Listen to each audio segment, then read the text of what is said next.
Hello and good evening प्यारे बच्चों। कैसे हो आप सभी लोग। आप सभी को मेरा राधे राधे, जय श्री कृष्णा। तो जैसा कि आप देख रहे हो, ये है हमारी क्लास नंबर 13।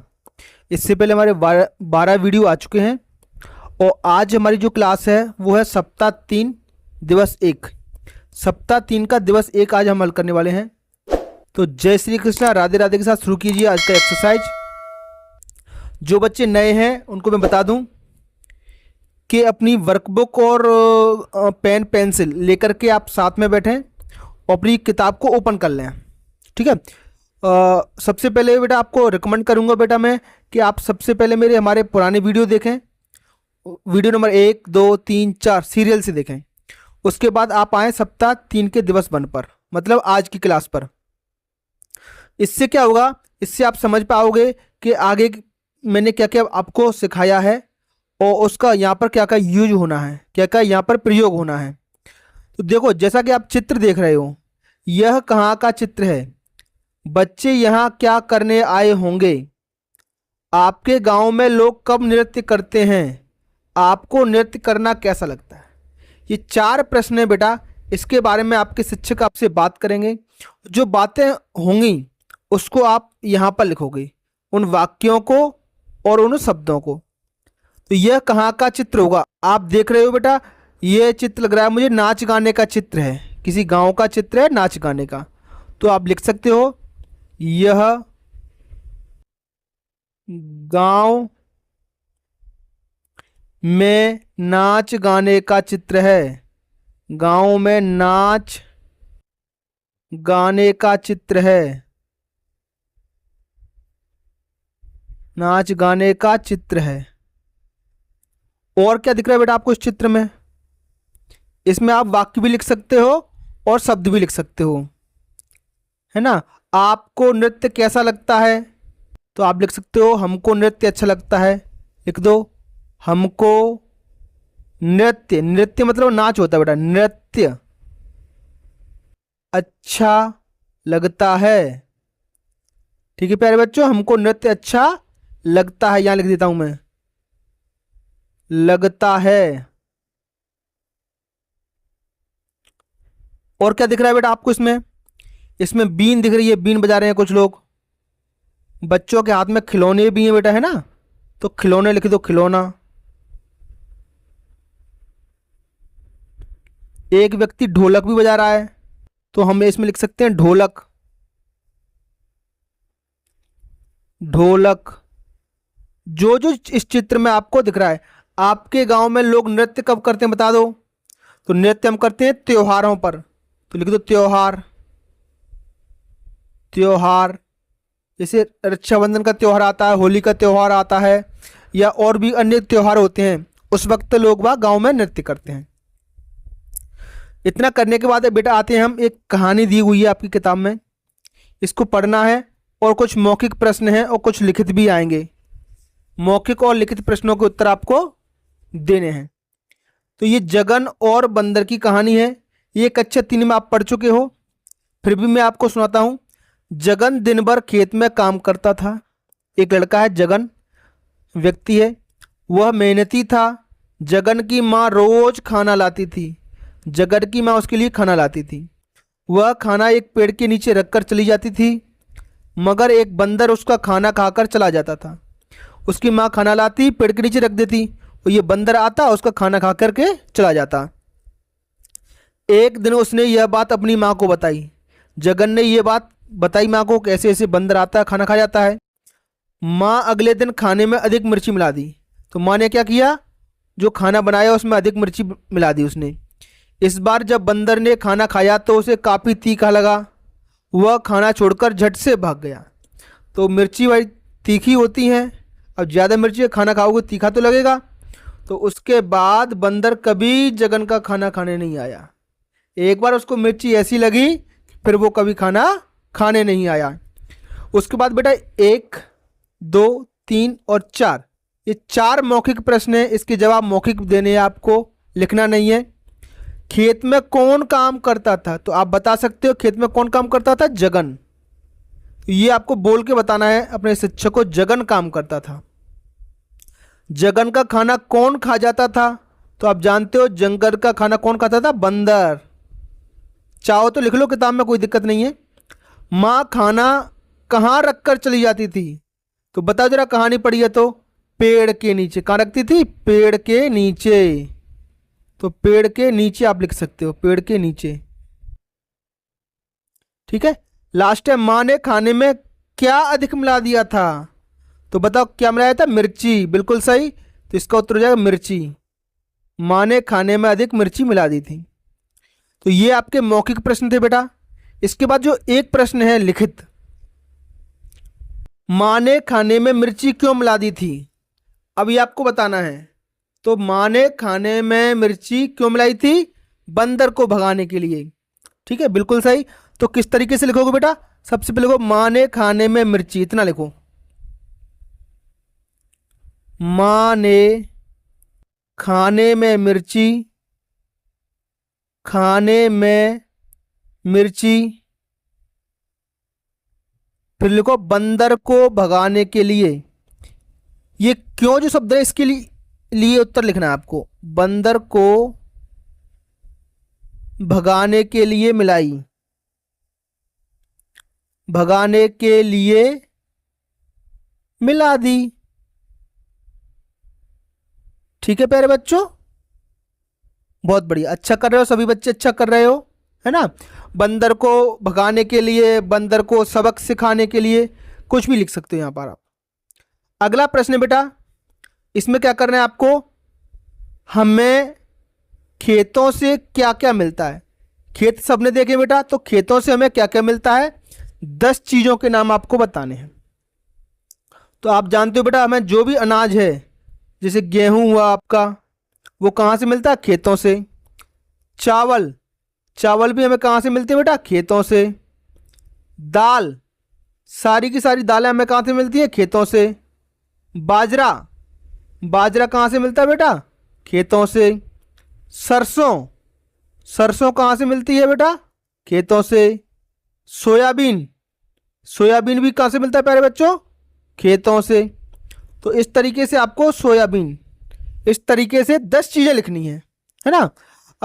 आलू, जो आप सब्जियां खाते हो, कोई भी सब्जी हो वो सब खेतों से मिलती है। आलू, गोभी,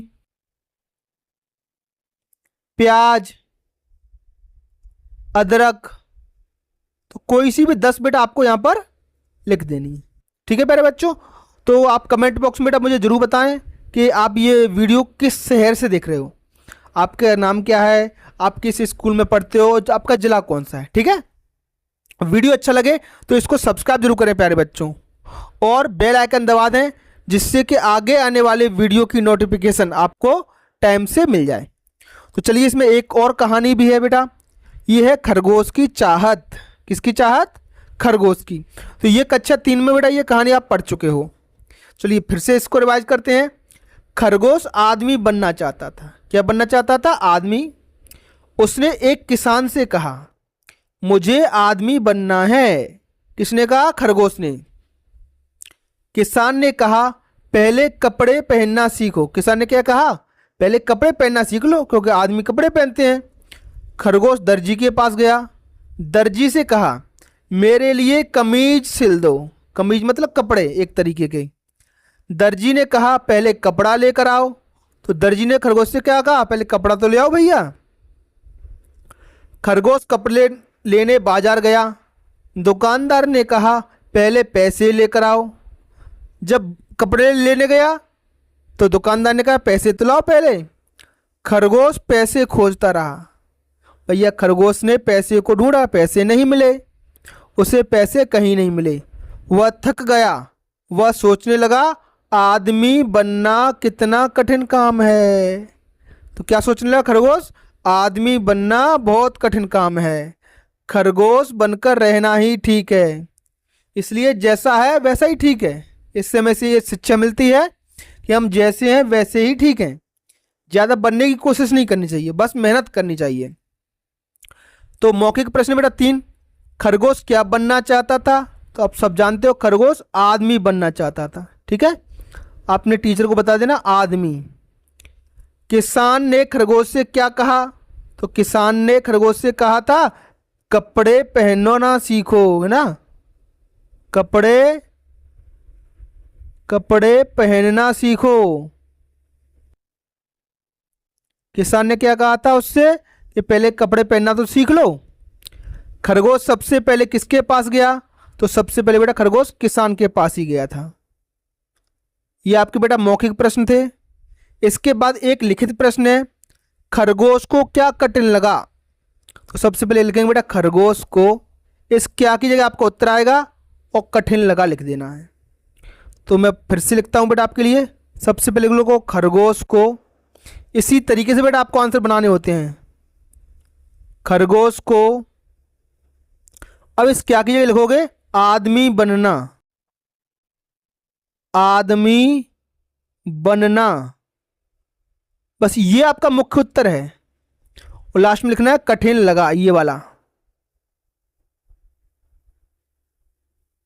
कठिन लगा। पूरा प्रश्न से ही उतारना है, बस थोड़ा सा बदलाव करना है। ठीक है प्यारे बच्चों, ये हो गया आपका। चलिए आगे बढ़ते हैं अगले पेज पर। गर्मियों की छुट्टी में आपने क्या किया? गर्मियों की छुट्टी होती है बेटा 1.5 से 2 महीने की होती हैं, 1.5 से 2 मंथ्स।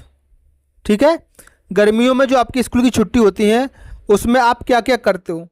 तो बेटा सबके शौक अलग अलग होते हैं। कोई कहीं घूमने जाता है, कोई दादा दादी के यहाँ जाता है, कोई नाना नानी के घर जाता है, कोई खेल खेलता है दिन भर, है, कोई खेतों पे घूमता है, कोई घर बैठकर कार्टून देखता है, टीवी देखता है। तो ये सब आपको यहाँ पर लिख देना है। उदाहरण के लिए बेटा 2-4 बातें मैं बताता हूँ आपको। जैसे गर्मियों की छुट्टियों में हम बहुत मजे करते हैं, लिख सकते हो आप। गर्मियों की छुट्टी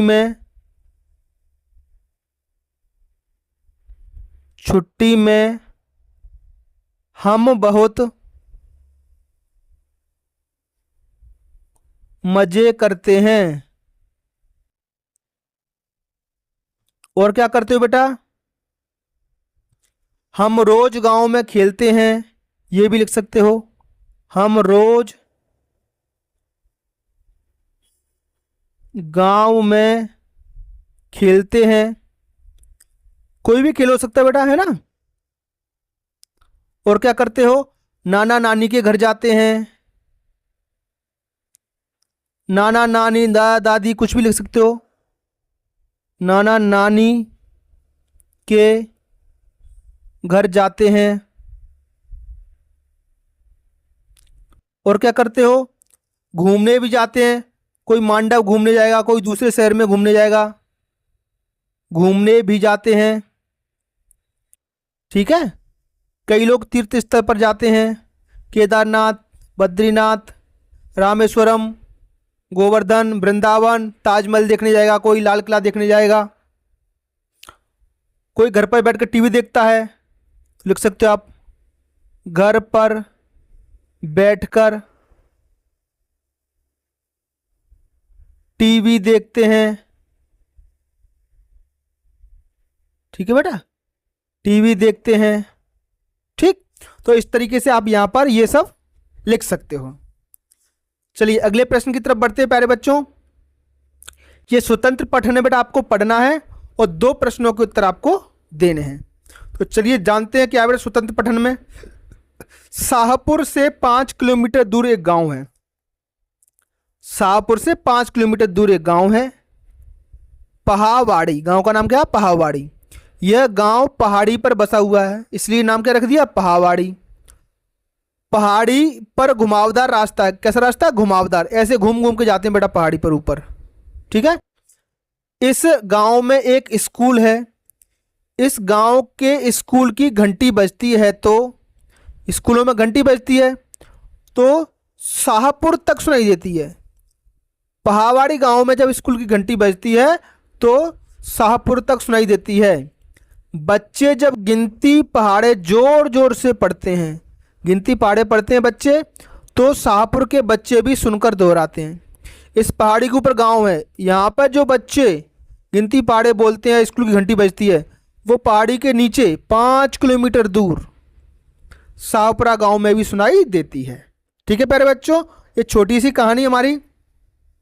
इसके बाद प्रश्न उत्तर है, शाहपुर से पहावाड़ी कितनी दूर है। तो बेटा इस कितनी की जगह आपको उत्तर लिखना है, तो लिखो पूरा शुरू से, शाहपुर, पूरा प्रश्न से उतारना है। शाहपुर से पहावाड़ी, से पहावाड़ी 5 किलोमीटर के पर ऐसी बिंदी लगा दो, किलो हो जाता है, और मी पर बिंदी लगा दो, मीटर हो जाता है। किलोमीटर दूर है, दूर है। बस हो गया बेटा आपको उत्तर। स्कूल की घंटी कहाँ तक सुनाई देती है। अगला प्रश्न है, स्कूल की घंटी कहाँ तक सुनाई देती है ना। तो स्कूल की घंटी बेटा शाहपुरा तक सुनाई देती है, शाहपुर तक। ठीक है, लिखिए आप, इस कहाँ की जगह आपको उत्तर आ जाएगा। तो लिखो स्कूल की घंटी, प्रश्न में से ही उतारना है, स्कूल की घंटी शाहपुर, शाहपुर तक, अब यहां से तक सुनाई देती है, सुनाई देती है, पूर्ण विराम लगा दो। तो ये बेटा आपका प्रश्न नंबर 2 हो चुका है। तो आज की क्लास प्यारे बच्चों यहीं खत्म होती है। जो हमारी अगली क्लास रहेगी वो रहेगी दिवस 2 के बारे में, क्लास नंबर 14 दिवस नंबर 2।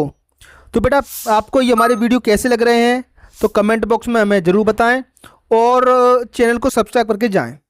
आज की वीडियो में सिर्फ इतना ही, फिर मिलेंगे एक नई वीडियो में, तब तक के लिए आपका दिन शुभ हो।